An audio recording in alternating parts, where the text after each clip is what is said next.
Daniel Park rubbed his weary eyes as he guided his black Honda Accord through the empty streets of downtown Havenbrook. The glowing digits on his dashboard read 11:45 p.m., and the temperature gauge flashed a frigid 20 degrees Fahrenheit, -6 gross. Snowflakes drifted lazily onto his windshield, adding to the weight of exhaustion after a grueling 5-hour city council budget meeting.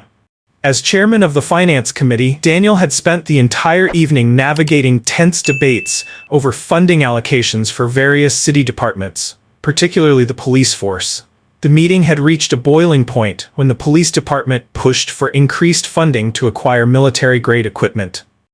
Daniel had stood firm in opposition, advocating for the money to be redirected toward community programs and officer training. Now, as he drove through the quiet streets, the thought of home felt like a beacon. His wife, Emily, had likely left dinner waiting in the microwave, as she always did when he worked late. In just 15 minutes, he could be sinking into his worn armchair with a warm plate of food.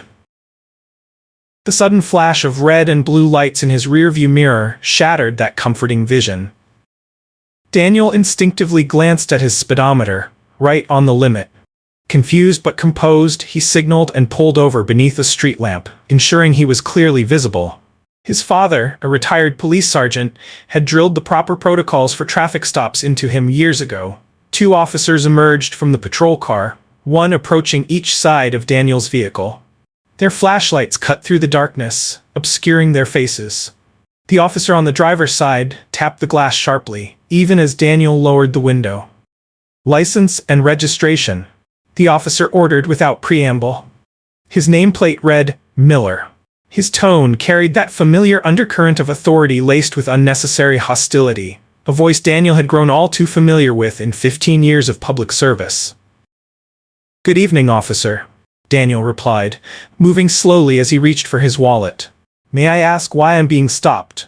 Miller's partner, whose badge read Carter, shifted slightly, his hand resting deliberately on his holster. The subtle message wasn't lost on Daniel. "Tail lights out," Miller said gruffly. Daniel blinked. That couldn't be right.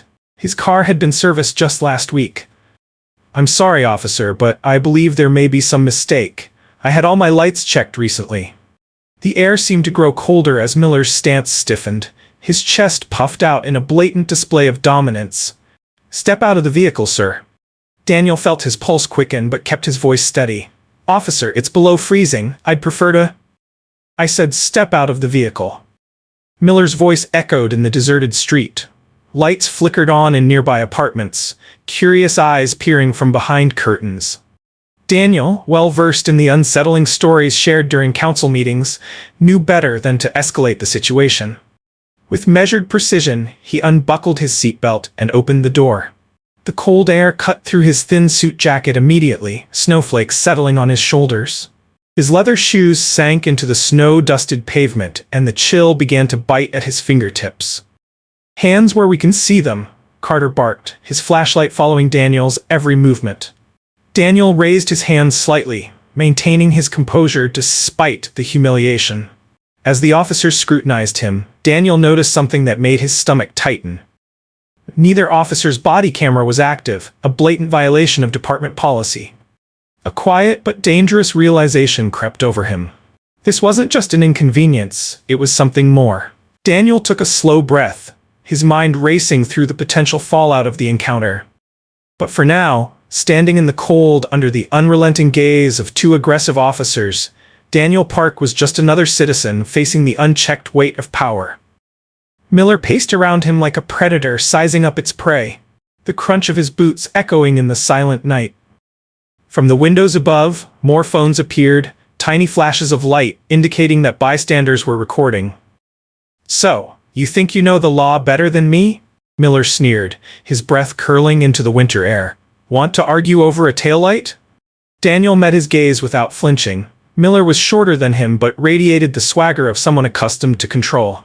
Snow continued to fall, dusting Daniel's expensive suit as the wind picked up, cutting through the layers and chilling him to the bone.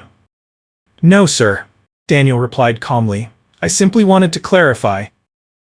Miller stepped closer, his face inches from Daniel's. "Clarify this. You're standing outside and I'm the one asking questions." Daniel's hands began to ache from the cold, but he kept them in clear view. He wasn't just thinking about his own safety anymore. He thought about what this moment could mean for the entire city. Daniel's fingers throbbed with cold, but he kept them raised as instructed, careful not to make any sudden moves. His breath came out in misty puffs as he stood in the snow, forcing himself to remain calm. "No, sir," Daniel replied steadily, though his teeth were beginning to chatter. "I just thought there might have been a misunderstanding." Miller's partner, Officer Carter, kept his flashlight firmly trained on Daniel, the bright beam dancing across the interior of Daniel's car. "Hey, Miller," Carter called out, peering through the window. "This guy's got some fancy stuff in here. Custom leather seats, high-end laptop in the back seat." "Oh, really?" Miller's tone shifted, laced with mock amusement. He stepped closer to Daniel, his boots crunching heavily in the fresh snow. "One of those rich guys, huh? Think the rules don't apply to you?" Miller invaded Daniel's personal space, standing close enough that Daniel could smell stale coffee on his breath. A car passed by slowly, the driver clearly curious but speeding off when Miller shot them a withering glare. Daniel resisted the urge to step back. His shoes were already soaked through, and the icy pavement felt like daggers beneath his thin soles. "Officer, I assure you I respect the law completely," Daniel said, steady as ever.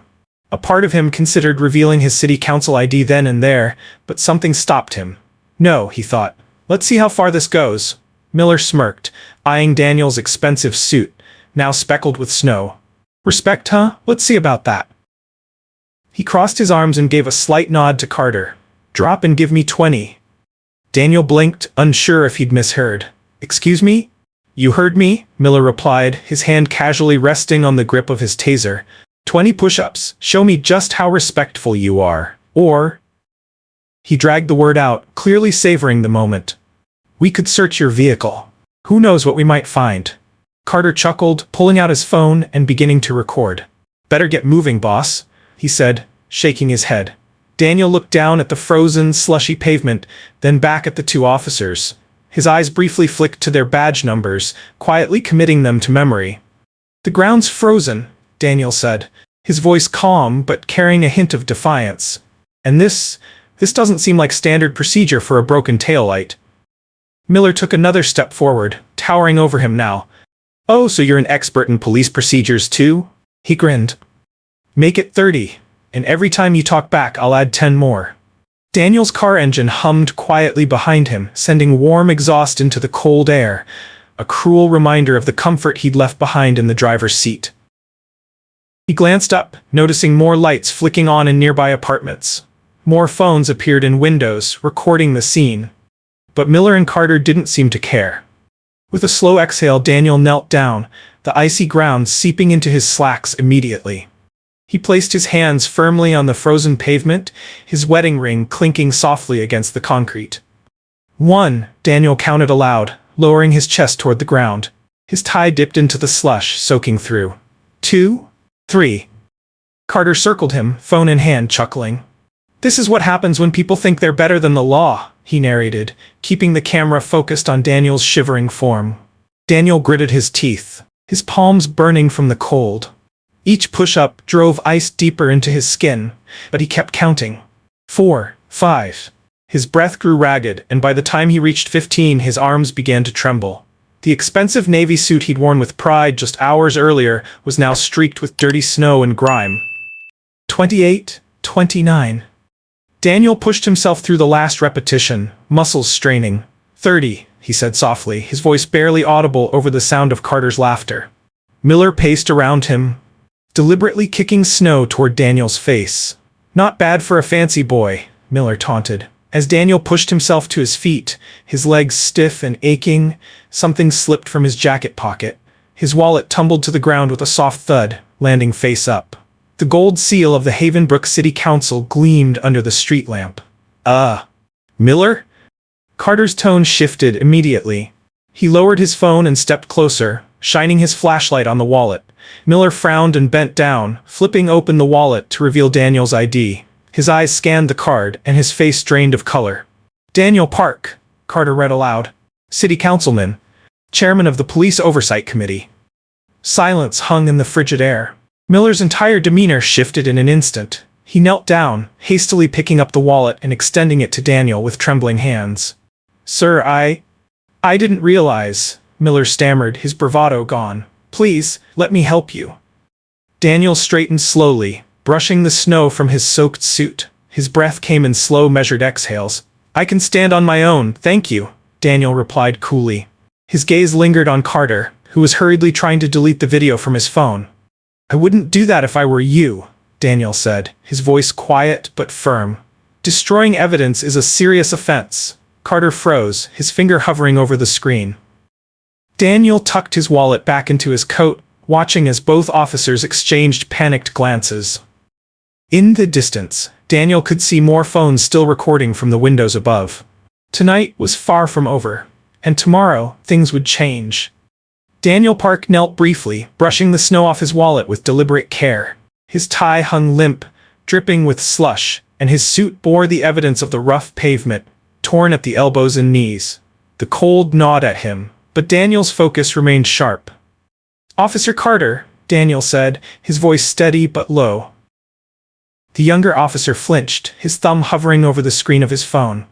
"I wouldn't delete that if I were you. Destroying evidence is a felony, as you know." Carter's hand froze mid-motion. A flicker of panic crossed his face as his eyes darted toward Miller, who shifted uneasily. The two officers stood stiffly in the falling snow, their earlier bravado stripped away. The street lamp overhead bathed the scene in harsh white light, illuminating the shift in power that both men now clearly felt. "Sir, please," Miller began, his tone softer but still laced with nervous urgency. This was just a misunderstanding, a routine stop that maybe got a little out of hand." Daniel turned slowly, meeting Miller's eyes. His face was calm, but his gaze was piercing. "A routine stop," Daniel repeated quietly. "For a taillight that isn't broken, with body cameras conveniently switched off." The two officers exchanged uneasy glances. From the corner of his eye, Daniel could see apartment lights flickering on, silhouettes framed by windows. The neighborhood had become their audience, and phones were still trained on the scene below. This would not be forgotten by morning. "Mr. Park." "Councilman," Carter said, stepping forward cautiously. "Look, maybe we can explain everything somewhere warmer. There's a diner just down the block." Daniel cut him off with a raised hand, his voice cold as the winter air. "No, I think we've had enough conversation for tonight." He turned toward his car, each step heavy with slush, leaving wet footprints along the snow-dusted pavement. The officers stood frozen in place, watching him. Before sliding into the driver's seat, Daniel paused, glancing back over his shoulder. "Officers Miller and Carter," Daniel said clearly. "By 9 a.m. tomorrow, I expect detailed reports on this incident. Every moment, why you stopped me, why your body cameras were off, and why you believed forcing a citizen to do push-ups in freezing weather was appropriate conduct." Miller opened his mouth to speak, but Daniel lifted a finger, cutting him off once again. "Officer Carter," Daniel added, his eyes locking on the young cop, "I will need the full unedited video from your phone included in that report. Don't disappoint me." Daniel didn't wait for a response. He slid into his car, the heater blasting warmth against his soaked clothes. Through his rearview mirror, he watched the two officers standing in the snow beneath the streetlight, silent, still, and visibly shaken. They had no idea that their display of arrogance would trigger the most significant police reform Havenbrook had ever seen. The drive home was quiet, except for the hum of the heater. Despite the warmth, Daniel couldn't stop shivering. His clothes clung to him uncomfortably, the wet fabric sending cold shivers down his spine. His fingers trembled slightly against the steering wheel as the clock on the dashboard flicked to 12:30 a.m. His mind replayed the last hour on loop. Miller's mocking tone, the icy bite of the pavement against his palms, the humiliation of being forced to the ground. Daniel's grip on the wheel tightened. A soft buzz from the passenger seat broke his trance. His phone screen lit up. Emily. Daniel sighed but didn't answer. How could he explain this to his wife? That her husband, a respected city councilman, had been reduced to doing push-ups in the snow at the hands of two officers drunk on their authority? At a red light, Daniel glanced at his reflection in the rearview mirror. His typically neat black hair hung damp and disheveled over his forehead, and shadows under his eyes made him look older than his 45 years. Gravel clung stubbornly to the sleeves of his suit, and a dark patch of wetness spread across his chest. "Daniel Park," he muttered to himself, shaking his head. "You just had to experience it firsthand, didn't you?" For years he had sat in countless town halls and public forums, listening to residents share stories of police harassment. He had taken notes, promised action, and moved on to the next meeting. But tonight, for the first time, he had truly felt their helplessness. The phone buzzed again. This time, it wasn't Emily. A news alert flashed across the screen. Someone had already uploaded a video of the incident. Daniel tapped the notification and watched. The footage was shaky, but it was unmistakable. Him in his soaked suit, lowering himself to the icy ground while Miller stood over him. Carter's laughter echoed faintly in the background. By the time the video ended, Daniel noticed his hands had stopped trembling. The embarrassment was still there, but something stronger had begun to take its place. A sense of purpose. He pulled into his driveway but didn't exit the car right away. Instead, he reached for his tablet from the passenger seat. His breath fogged slightly as he typed, but his focus never wavered. Emergency meeting notice to Police Oversight Committee. Time 9:30 a.m. Location City Hall Council Chambers. Agenda. Review of recent police conduct and departmental policies. Attendance. Mandatory. Daniel hit send. The gears were already turning. By morning, Havenbrook would be heading in a new direction, one no one could ignore. By the time Daniel Park stepped into his house, the porch light was the only glow welcoming him home. The faint scent of dinner still lingered, but his appetite had long since vanished. His wet clothes left a trail of damp footprints across the hardwood floor. Emily was asleep upstairs, unaware of the weight Daniel carried in with him. He sat at the kitchen table, pulling out his phone. His thumb hovered over the screen for a moment before he dialed. The line rang 3 times before a deep, familiar voice answered. "Daniel," his father, Captain Robert Park, said. Even at 70, his voice held the same authority that had once commanded entire precincts. "Dad," Daniel replied, his voice unsteady. "You always said power can corrupt good officers. I just saw it firsthand tonight." Daniel recounted every detail, the stop, the push-ups in the snow, the unblinking cameras watching from the surrounding apartments. His father stayed silent, listening carefully until Daniel finished. For a long moment, Robert said nothing. Then his voice came quietly through the phone. "Son, sometimes the worst nights lead to the best mornings. The question is, what are you going to do about it?" Daniel glanced at his ruined suit still clinging to him, then at the council badge resting in the passenger seat of his memory. "I'm going to do what should have been done years ago," Daniel said firmly. "Tomorrow, we start cleaning house." By 7 a.m., Daniel strode into City Hall, looking far different from the man who had been kneeling in the snow just hours earlier. He wore his sharpest black suit, the one Emily called his no-nonsense suit, and his red silk tie, a symbol of luck he saved for important battles. Under his arm was a thick leather folder. The security guard at the entrance raised an eyebrow. Daniel was never in this early. When he reached his office, his assistant, Rachel Kim, was already at her desk. Dark circles sat under her eyes, and an oversized coffee cup rested by her keyboard. She'd clearly been working through the night. "Morning, Mr. Park," Rachel greeted, standing up as he entered. "I've got everything you requested."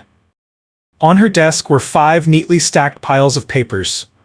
Rachel pushed the first stack toward him. "There have been 17 formal complaints against Officers Miller and Carter in the past 5 years," she said. "None of them were properly investigated." Daniel exhaled sharply and picked up the next stack. "These are the body camera compliance reports for the last 6 months," Rachel continued. "Miller and Carter reported their cameras as malfunctioning 12 times. 4 times the department average."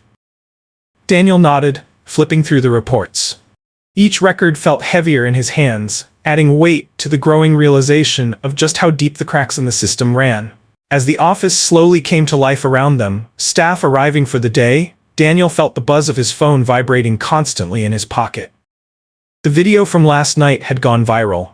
Over 100,000 views. News stations were already covering it on the morning broadcasts. The police chief had called 6 times, the mayor twice. Reporters filled his inbox with interview requests. Daniel ignored them all. At 8:45 a.m., officers Miller and Carter stepped into his office. In the daylight, they looked smaller somehow, less intimidating. Miller's usual confidence had given way to nervous fidgeting, and Carter couldn't meet Daniel's gaze. Daniel folded his arms. "Your reports?" The officers handed over 2 thin sheets of paper. Their hands trembled slightly. "About last night, sir?" Miller began.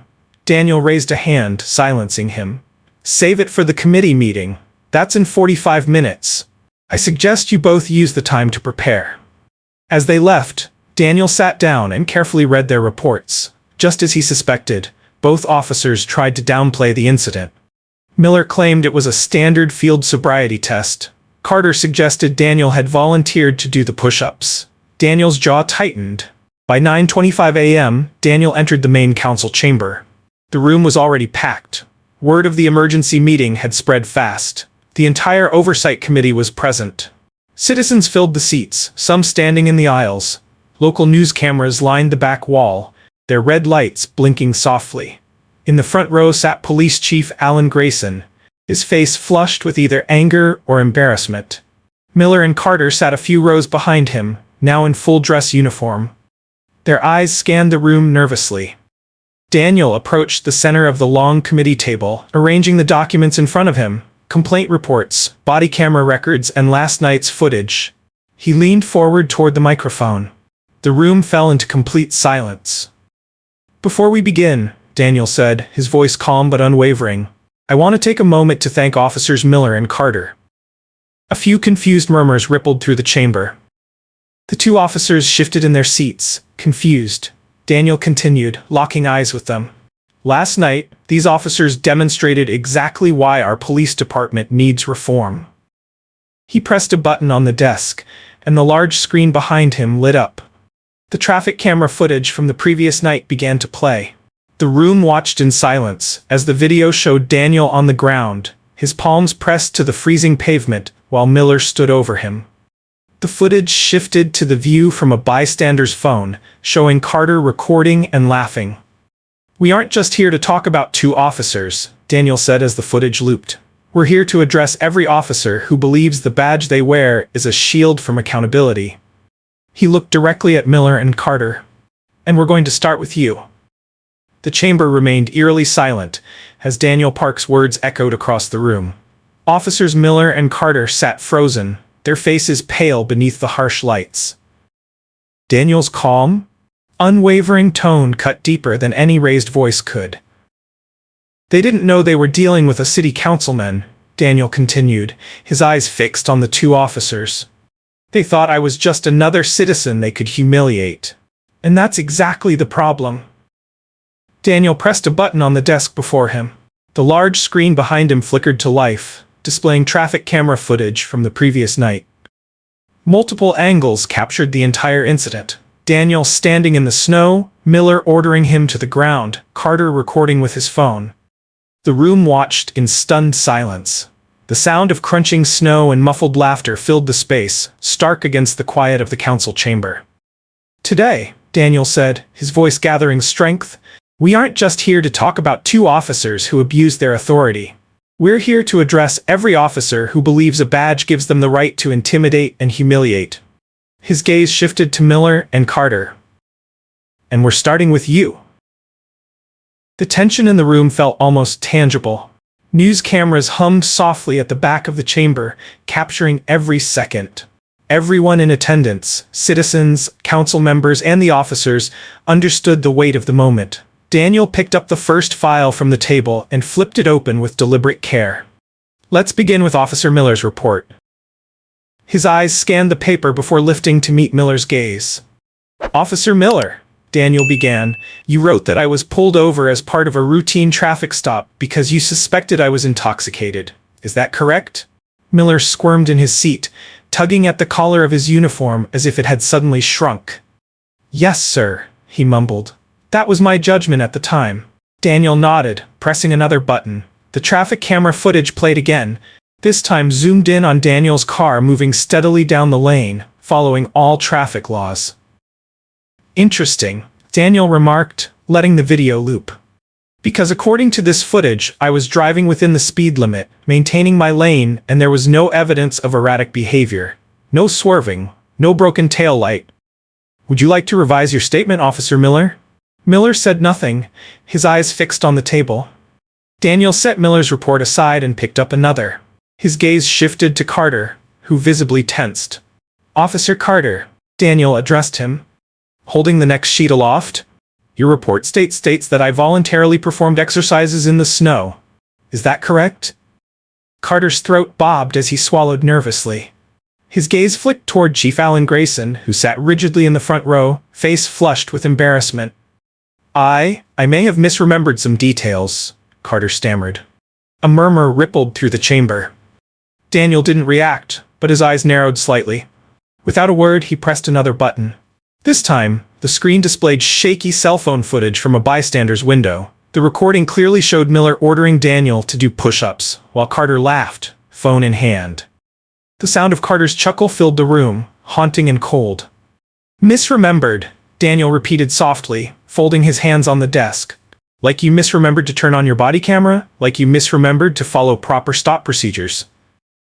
Rachel Kim, Daniel's assistant, entered quietly from the side door and handed him a thick file. Daniel opened it, addressing the chamber once more. In the last 5 years, Officers Miller and Carter have had 17 formal complaints filed against them, Daniel announced, flipping through the documents. Do you know how many of those were properly investigated? Silence hung heavily in the room. 0. Chief Grayson slowly rose to his feet, his face now a deep shade of purple. Councilman Park, he began, clearing his throat, with all due respect, this feels personal, a vendetta over one unfortunate incident. Daniel turned to him, calm but unwavering. One incident, he repeated, his tone growing sharper. Let's find out. Daniel faced the crowd. Raise your hand if you've had a similar experience with our police department. The room remained still for a moment, then, slowly, hands began to rise. First a few, then more. Within moments, nearly half the room had their hands in the air.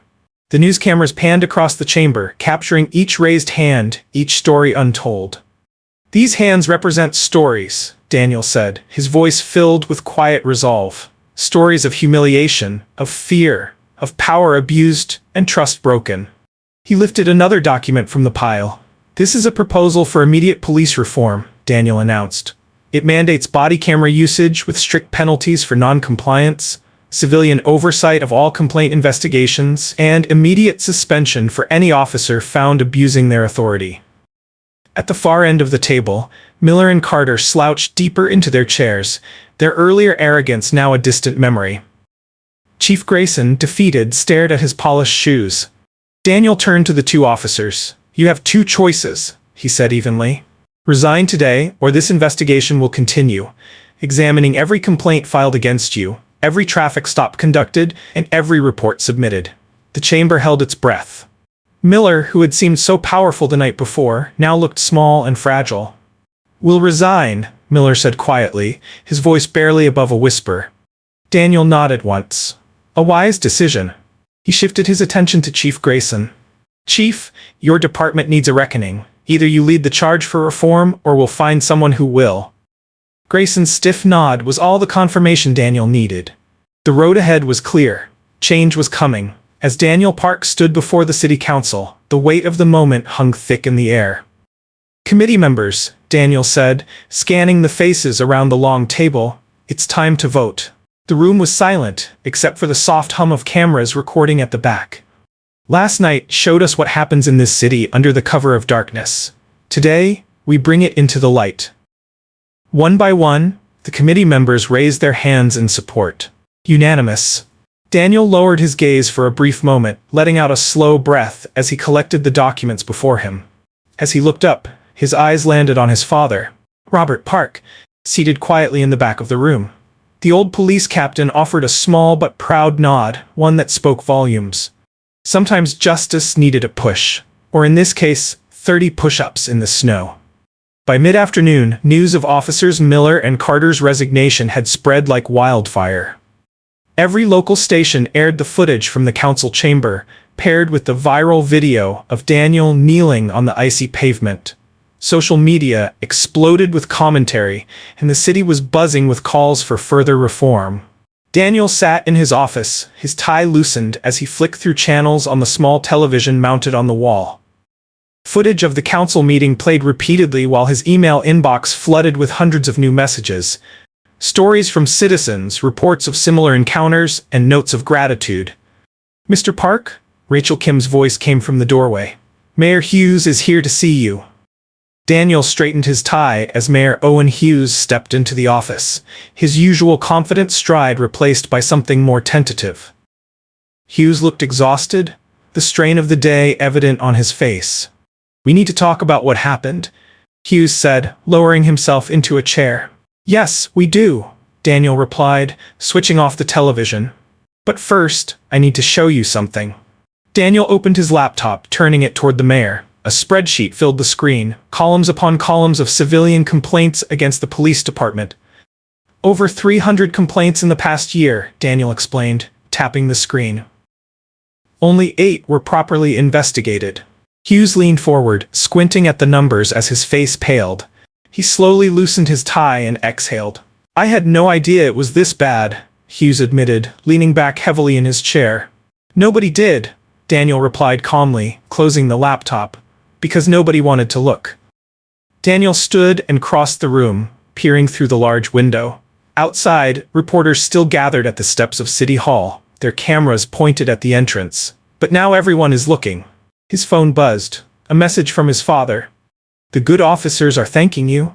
They've been waiting for change." A soft knock interrupted the moment. Emily Park entered, carrying a fresh suit in a garment bag.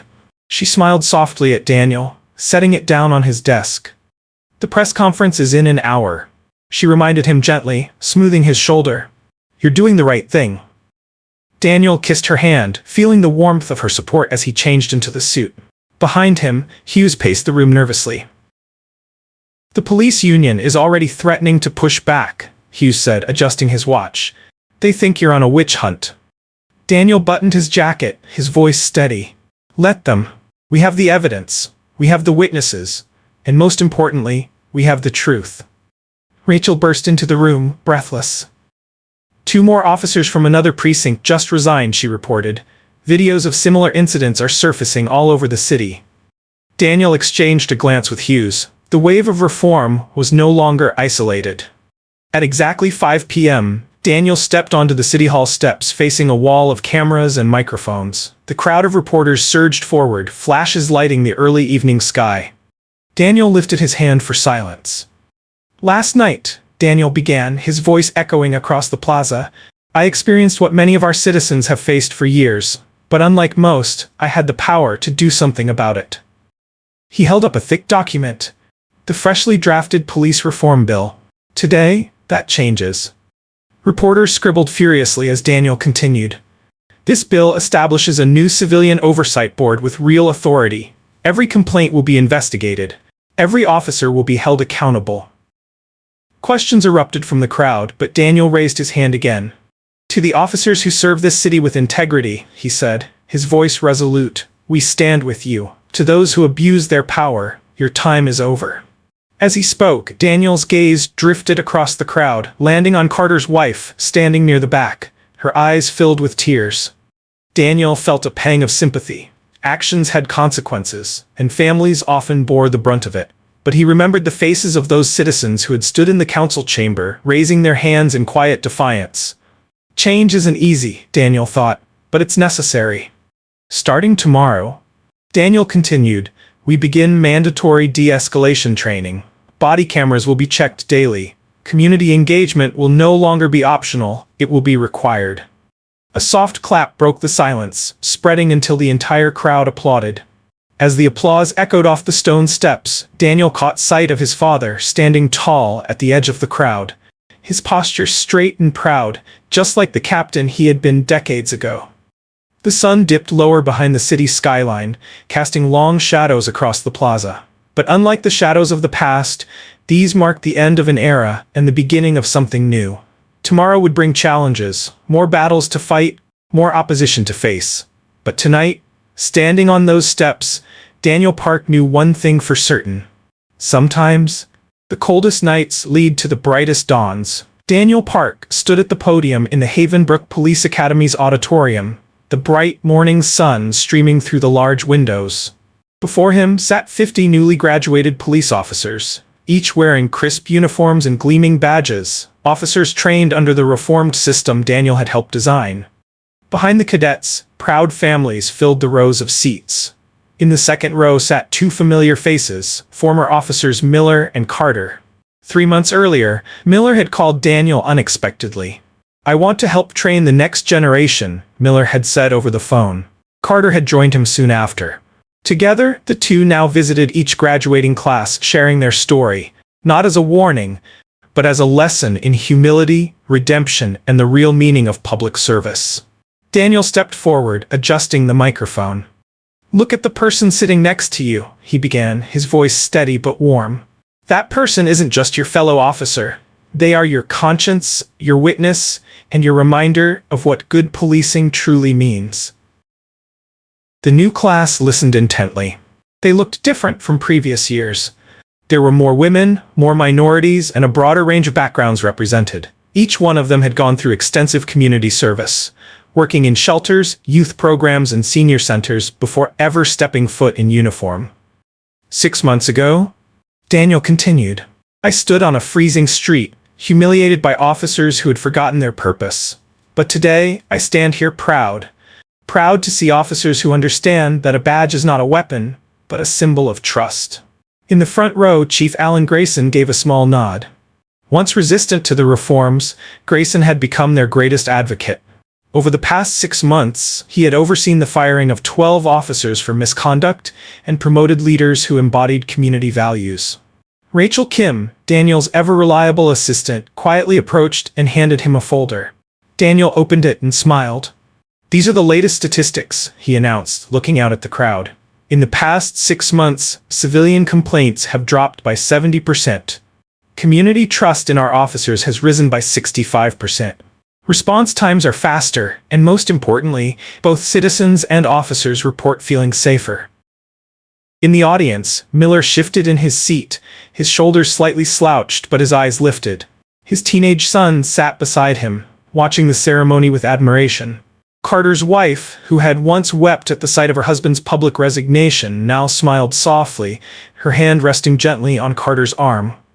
"But the most important change," Daniel said, closing the folder, "isn't in these numbers, it's in the stories I no longer hear. Stories of fear, humiliation, and distrust.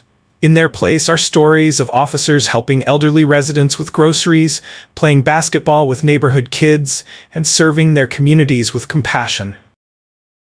Daniel's gaze drifted toward the back of the room, where his father sat proudly in his old police captain's uniform. Robert Park had played a crucial role in crafting the new training program. Sharing his 4 decades of experience, his lessons about integrity, humility, and accountability had become the foundation for the next generation of officers.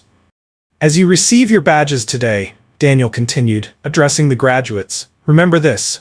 True power isn't measured by how much fear you can instill or how many arrests you make.